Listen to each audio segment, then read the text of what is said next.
Salam.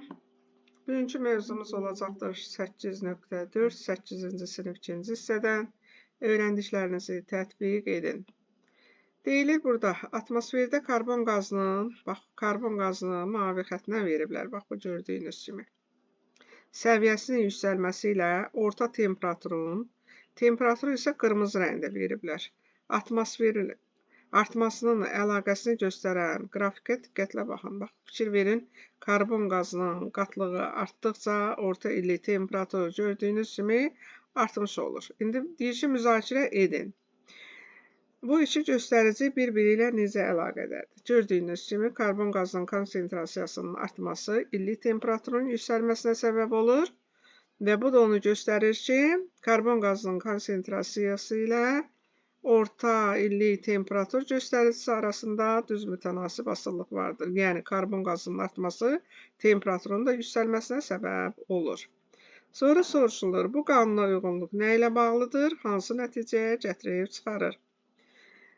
Bildiyiniz kimi, atmosferdə karbon qazının artması həm tənəffüs prosesləri, həm çırpma prosesləri, həm redüsentlərin fəaliyyəti, həm də energetik proseslər zamanı əmələ gəlmiş olur. Yəni, üzüm maddələrin oksidləşməsindən və yaxud da ki, fosil yanacaqların yandırılması zamanı təbiətə karbon qazı buraxılır ki, bu da atmosferdə onun artmasına səbəb olur və qeyd elədik ki, karbon qazının konsentrasiyasının yüksəlməsi isə öz növbəsində illik temperaturun artmasına gətirib çıxarır.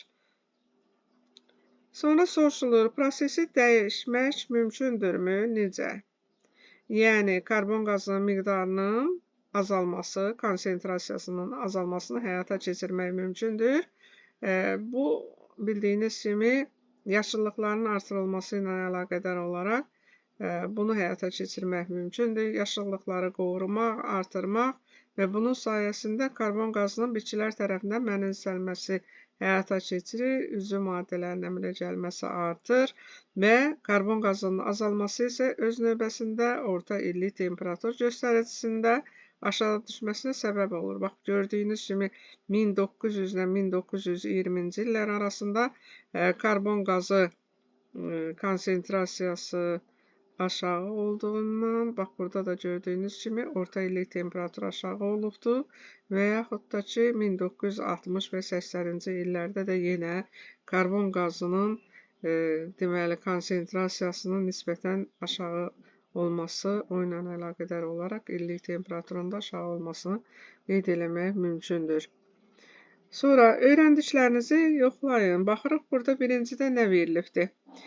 Bitkilər atmosferdəki azotdan istifadə edə bilirlərmi? Bildiyiniz kimi, atmosferin tərkibində 78% azot qazı mövcuddur. Sərbəst azot bitkilər tərəfindən mənimsənilə bilmir.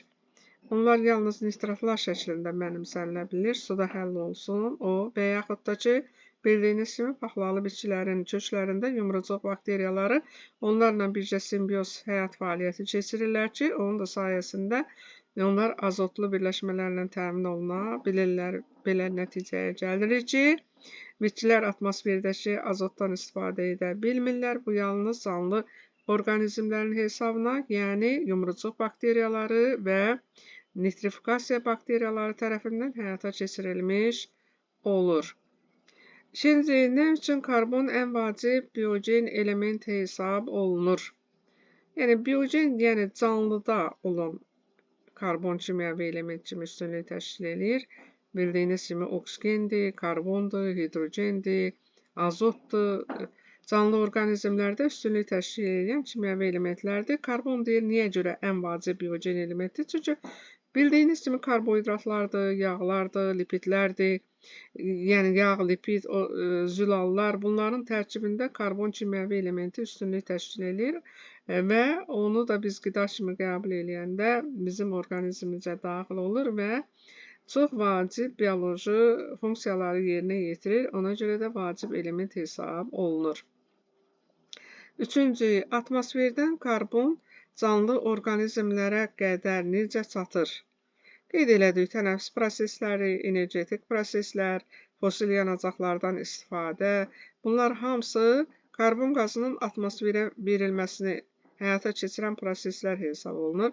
Karbon qazı isə öz növbəsində atmosferdən ilk olaraq bitkilər tərəfindən fotosintez prosesi zamanı mənimsənilir və onlardan üzüm maddələrin sintezi həyata keçirilmiş olur. Yəni, bilavasitə qlikozan biosintezi həyata keçirilir ki, bunlar isə canlı orqanizmə də keçə bilir. Bildiyiniz kimi bitkilərlə qidalananlar bitkilərin hazırladığı həmin üzüm maddələrdən istifadə edir və yaxud da ki, onlardan istifadə edən digər hazır qida qəbul edən orqanizmlər də həmçinin. Beləliklə, karbon canlı orqanizmlərə qədər necə çatır deyəndə, burada başlıca rolu oynayan fotosintez prosesidir və bildiyiniz kimi fotosintez prosesini həyata keçirən orqanizmlər avtotrof orqanizmlər adlanır. Öz növbəsində onlardan istifadə edən konsumentlər də həmin qida maddələrindən həyat prosesləri üçün istifadə etmiş olurlar. Dördüncü, karbon qazı, karbon hansı proseslər nəticəsində atmosferə qayıdır? Qeyd elədik, energetik mübadilələr nəticəsində, yaxud energetik proseslər və yaxud da ki, fosil yanacaqların yandırılması və yaxud canlı orqanizmlərin tənəffüs fəaliyyəti, bütün bunlar hamısı karbon qazının mühitə qayıtmasını təmin edir və yaxud da ki, torpaqda ehtiyat halında çanağın tərkibində və yaxud bərk suxurlarda toplanan karbon birləşmələri həmçinin üst səthə çıxaraq, eroziya uğrayaraq yenə də karbon qazının atmosferə qayıtmasında rol oynaya bilər. 5-ci, təbiətdə karbon dövriyyəsinin əsas mərhələlərini sadalayın. Karbon dövriyyəsinin əsas mərhələləri başlıca olaraq mən redusentləri qeyd eləyə bilərik, canlı orqanizmləri və yaxud da ki, bildiyiniz kimi redusentlər mikroorqanizmlər və göbələklərdir. Onlar deməli, ehtiyat halında olan karbon qazının mühitə buraxılmasını təmin edir və ya insanların antropogen təsiri, fosil yanacaqlardan istifadə, bütün bunlar hamısı karbon qazının atmosferə qayıtması təmin edir. Öz növbəsində isə günəş enerjisindən istifadə edən bitkilər fotosintez prosesini həyata keçirmək üçün həmin atmosferdə olan karbon qazından istifadə edirlər və onları lazımı biogen maddələrə çevirmiş olurlar. Və beləliklə, təbiətdə karbonun dövriyyəsinin əsas mərhələləri yaranmış olur. Yəni, atmosferə karbon qazının daxil olunması və yaxud atmosferdən bitkilər tərəfindən mənimsənilməsi həyata keçirilmiş olur ki, bir növ dövr etmənin əsasını təşkil etmiş olur. 6-cı, produsentlərin, konsumentlərin və redusentlərin karbon dövriyyəsində rolu nədir?